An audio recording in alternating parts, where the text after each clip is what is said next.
अब हिमाचल प्रदेश की एक खबर है। जिला लाहौल के थोरंग गांव में एक युवक को छोड़कर पूरा गांव कोरोना पॉजिटिव है। जी हां, थोरंग गांव में 42 लोग हैं, जिनमें से 41 कोरोना पॉजिटिव पाए गए हैं, लेकिन गांव का एकमात्र व्यक्ति इस वायरस की चपेट में आने से बच गया।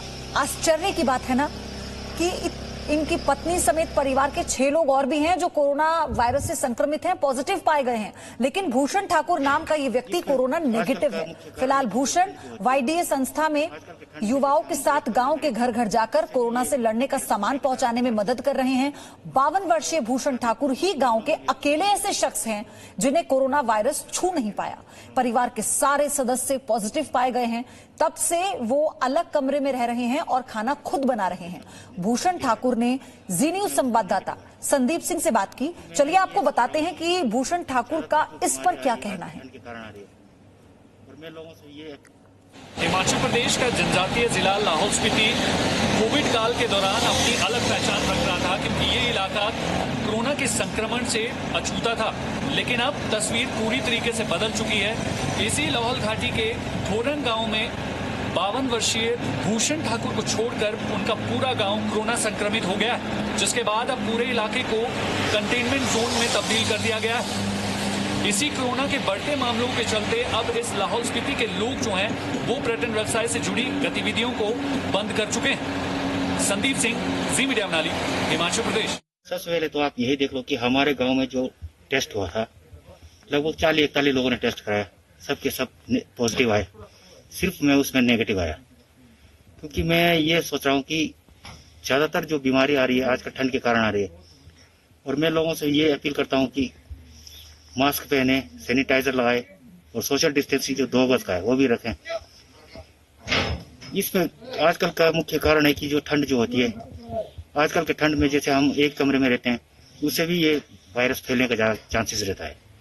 इसीलिए हम चाहते हैं कि कमरों में भी हम सोशल डिस्टेंसिंग पे रहे और मास्क ज्यादा से ज्यादा लगा के रखें अंदर कमरों में भी।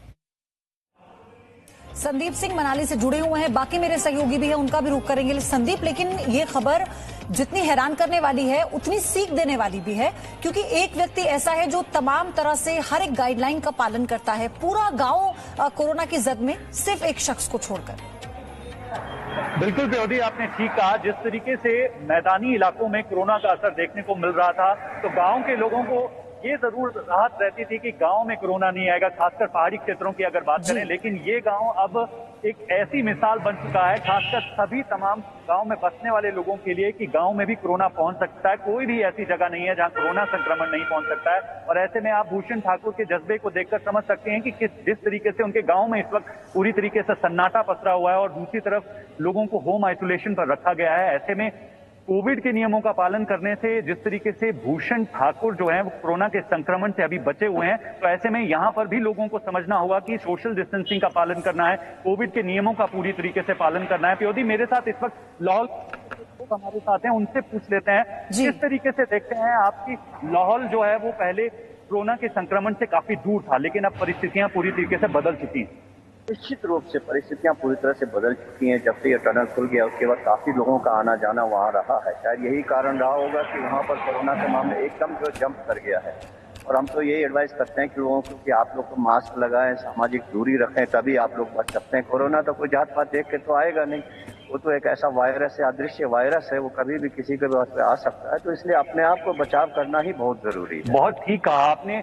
आप किस तरीके से देखते हैं कि सैलानी जो है वो लगातार मनाली का रुख कर रहे हैं और लाहौल का रुख जो है वो लगातार कर रहे हैं, लेकिन कई सारे ऐसे लोग देखे गए हैं जो सोशल डिस्टेंसिंग का पालन नहीं कर रहे हैं, सीख लेनी होगी, सबको ये समझना होगा कि देखिए कैसे पूरा गांव जब कोरोना पॉजिटिव आया, एक शख्स जो नेगेटिव आता है उसने कैसे तमाम जो सावधानियां हैं वो बरती, कैसे अपने आप को स्वस्थ रखा, खान पान कैसा रखा और 2 गज की दूरी का खास तौर पर ध्यान रखा। ये सबको सीखना होगा। पीयूषा को आप देख रहे हैं, प्रमोद शर्मा भी मेरे साथ बने हुए हैं। पीयूषा, आज से 2000 का चालान किया जा रहा है। हमने लगातार जी न्यूज पर दिखाया कि लोग कैसे बहानेबाजी करते हैं मास्क ना पहनने को। अब आप क्या देख रही हैं? आधा दिन बीत चुका है, क्या लोग पालन कर रहे हैं इस नए नियम का दिल्ली में? जी पयोधी, देखिए हम कल पूरे दिन इसी पर थे। हमने पूरे दिन ये देखा, आज भी हमने सुबह से देखा कि लोग जो हैं जब उनका चालान हो रहा है या उनको गाड़ी को रोका जा रहा है या तो गाड़ी दौड़ा देते हैं या रोकते हैं तो बहानेबाजी करते हैं, लेकिन कोई इस चीज को एक्सेप्ट करके सुधारने की कोशिश अभी भी नहीं कर रहा। हालांकि जब से 2000 का चालान हो गया तब से इसमें कुछ कमी आई है। पहले जो लोग मास्क नहीं पहन रहे थे उनमें कुछ कमी आई है, लेकिन अब भी जो लोग इसका पालन नहीं कर रहे हैं और हल्के में ले रहे हैं उनको एक तस्वीरें देखनी चाहिए। हम इस वक्त निगमबोध घाट पर हैं और यहाँ की उन्हें तस्वीरें देखनी चाहिए कि उनके एक मास्क ना पहनने से या डिस्टेंस ना बनाने से, एहतियात ना बरतने से क्या होता है। यहाँ लाइन से जो ये एम्बुलेंस दिख रही है ये वो सभी कोरोना मरीजों के शव हैं जो यहाँ पर अभी उनके परिजन इंतजार कर रहे हैं कि कब उनका नंबर आएगा। इतना ज्यादा दबाव बढ़ चुका है, अस्पताल घाटों पर भी अब इतना दबाव बढ़ गया है, लेकिन लोग अब भी समझने को तैयार नहीं है। ये हम इसीलिए यहाँ की तस्वीरें दिखा रहे हैं क्योंकि अब असलियत लोगों को दिखानी पड़ेगी, उन्हें समझना पड़ेगा कि कितनी गंभीर सिचुएशन बन चुकी है कोरोना की। इस वक्त हर दिन 100 से ज्यादा लोग जो है कोरोना के चलते उनकी मौत हो रही है। कल भी हमने देखा 118, आप सोचिए ना, शमशान घाट पर वेटिंग है, 104, शमशान घाट पर वेटिंग है और अस्पतालों में जो चल रहा है, जी न्यूज ने वो भी दिखा दिया कैसे लोगों को लूटा जा रहा है इलाज के नाम पर और अस्पतालों के बाहर कितनी लंबी कतार है। ये तस्वीरें जी न्यूज आपको इसलिए दिखा रहा है, एक ही अपील है हमारी भी, सावधानी बरतिए, संयम में रहिए।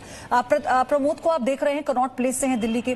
प्रमोद, वहां पर क्या हो रहा है? क्या लोग इस नए नियम को फॉलो कर रहे हैं? क्या सब लोग मास्क में देखे जा रहे हैं? सीपी वो जगह दिल्ली की जहां सबसे ज्यादा चहलकदमी होती है।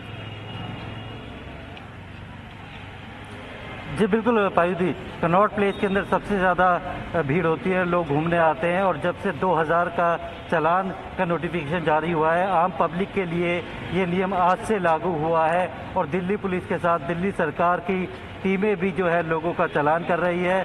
इसी वक्त हमारे साथ में डीएम ऑफिस के वो अधिकारी हैं जो अपनी टीम के साथ ऐसे लोगों का चालान कर रहे हैं। उन्हीं से जानते हैं कि ये बताइए सर कि चालान सीधा हो रहा है या पहले लोगों को समझाया भी जा रहा है और कितना लोग इस चीज़ को एक्सेप्ट कर रहे हैं कि 500 से 2000 का चालान जो है वो उनके लिए देना मुश्किल हो रहा है? सर समझाया ही पहले जा रहा है, पहले बात को समझाया जा रहा है, उसके बाद ही चालान हो रहे हैं। और रही देने की तो 500 से बहुत ज़्यादा, 500 पब्लिक से जब हम लोग बात करते थे 500 रुपये भी बहुत ज़्यादा था, अब 2000 तो बहुत ही ज़्यादा है आम पब्लिक के लिए, तो ये अमाउंट बहुत ज़्यादा है आम पब्लिक के लिए। लेकिन जो लोग हैं जो सोशल डिस्टेंसिंग का मेंटेन नहीं कर रहे, मास्क नहीं लगा रहे, खतरा बन रहे हैं दूसरों के लिए, तो ऐसे लोगों का चालान ही एक जरिया है, इसीलिए फाइन को बढ़ाया गया है। सर ये हम नहीं बता सकते, ये तो गवर्नमेंट का है, तो गवर्नमेंट है। आपने क्या देखा है, 500 से 2000 कर दिया तो लोगों में बिना मास्क के घूमने वालों में कितनी कमी आई है? क्या लोग कुछ तो है सर, पैसों से जो अमाउंट बढ़ा हुआ है उससे कुछ सुधार हुए हैं लोगों में कि कुछ लोग अवेयरनेस हो गए हैं, थोड़ा सा एक्टिव हो गए कि अच्छा कहीं दिख ना जाए हम, तो थोड़े से सुधार तो है अमाउंट बढ़ाने से, लेकिन ये गवर्नमेंट का है, गवर्नमेंट ने जैसा रूल किया है वो। बिल्कुल, देखिए जिस तरीके से 500 से जो चालान की राशि 2000 कर दी है तो लोगों की जेब पर बात काफी ज्यादा भारी पड़ती है, जिसकी वजह से थोड़ा लोग सुधरे जरूर है। और ये सख्ती के बाद ये उम्मीद कर सकते हैं कि लोग शायद थोड़ा समझें। अगर उन्हें लगता है कि उनकी जेब पर ही भारी पड़ने वाला है तो इसी बहाने से सही मास्क को प्रॉपर्ली लगाकर ही वो घरों से बाहर निकले। धन्यवाद आपका हमारे साथ जुड़ने के लिए। पीयूषा, आपका भी बहुत बहुत शुक्रिया।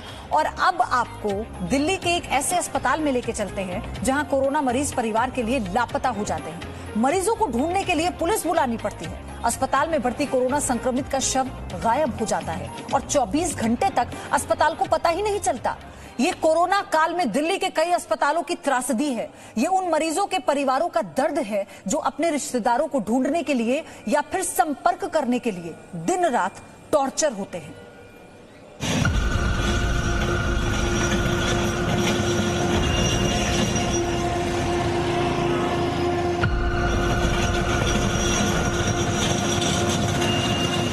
सोलह तारीख को रात को 12 बजे मम्मी एडमिट हुई है यहाँ पर, वो किडनी पेशेंट है ऑलरेडी।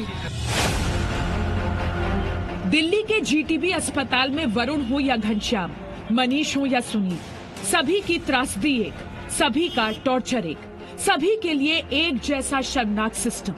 लेकिन सबसे पहले वरुण की कहानी सुनिए। गाजियाबाद के वरुण ने 16 नवंबर को अपने ससुर को यहाँ एडमिट कराया था। वरुण के ससुर सुरेश राय 72 साल के थे।